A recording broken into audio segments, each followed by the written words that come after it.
আসসালামু আলাইকুম আপুরা ভাইয়েরা, কেমন আছেন? আশা করি আলহামদুলিল্লাহ ভালো। তো আজকে শর্টকাট দুপুরে কি রান্না করতেছি দেখেন। ডিম দিয়ে, হাঁসের ডিম দিয়া, তারপরে নতুন আলু দিয়া সিদ্ধ কইরা ভাজি করবো।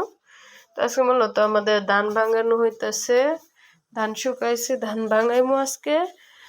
তো এখানে আজকে শর্টকাট শুধু একটাই তরকারি, আর আগের তরকারি ছিল। তো এমনি এমনি খাওয়া হয়ে যাবে, কারণ সারাদিন যেহেতু ব্যস্ত ধান চাউল নিয়ে টানাটানি করতেছি, তাই অন্য কিছু রান্না করার আর সুবিধা পাইনি। তাই হাঁসের ডিম পারছিল, তো হাঁসের এখান থেকে 4টা ডিম নিয়েছিলাম। তো একটা ডিম বাচ্চারা খাইয়া ফেলাইছে, তার 3টা ডিম দিয়ে তারপরে আলু দিয়ে রান্না করতেছি।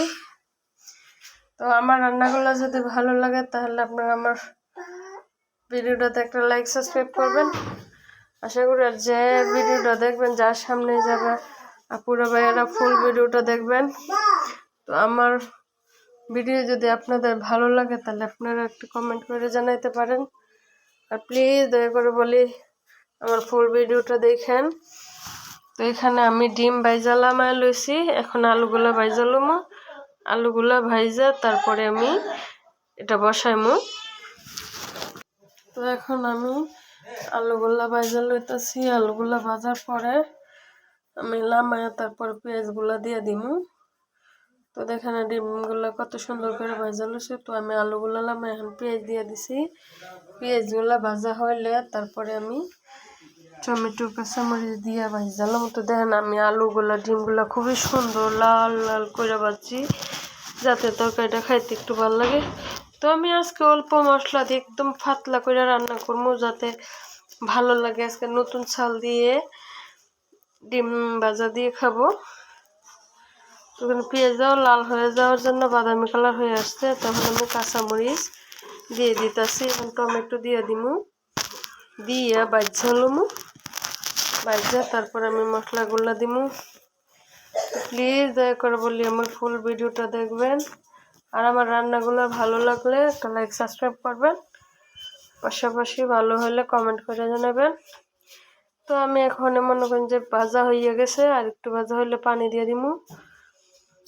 এই যে পানি দিয়ে দিলাম। পানি দেওয়ার পরে আমি মশলা দিয়ে নিমু। এই যে প্রথমে লবণ দিয়ে দিলাম, তারপরে মরিচ দিয়ে দিলাম। তো মরিচের বাটিতে মরিচ শেষ ভরতে হবে। তখন হলুদ দিয়ে দিলাম। তো হলুদ আর একটু লাগবে, হলুদটা কম পড়ে গেছে। এখন ধনিয়া গুঁড়া দিয়ে দিছি। তো আমি এটা লাইরে এখন ডাইখা দিমু।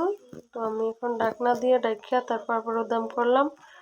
করার পরে এই দেখেন আলুগুলা দিয়ে দিতেছি। তো দেখেন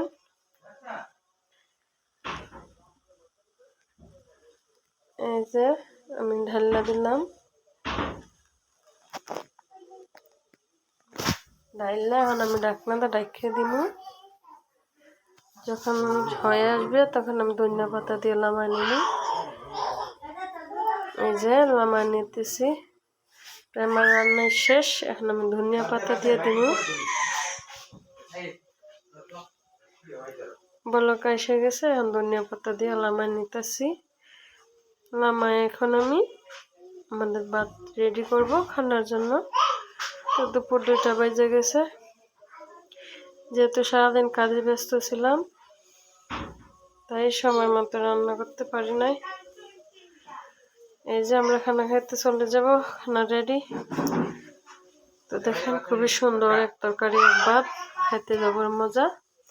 সবাই ভালো থাকবেন, সুস্থ থাকবেন, আর আমার ভিডিওগুলো বেশি বেশি করে দেখবেন। তো পাতলা ঝোলের মধ্যে ডিম খুবই সুন্দর এবং খুবই মজা হয়েছে আজকে ডিমের তরকারিটা। আজকে গরম ভাত। তো তরকারিগুলো ভালো লাগে। সবাই ভালো থাকবেন, সুস্থ থাকবেন, আমাদের জন্য দোয়া করবেন।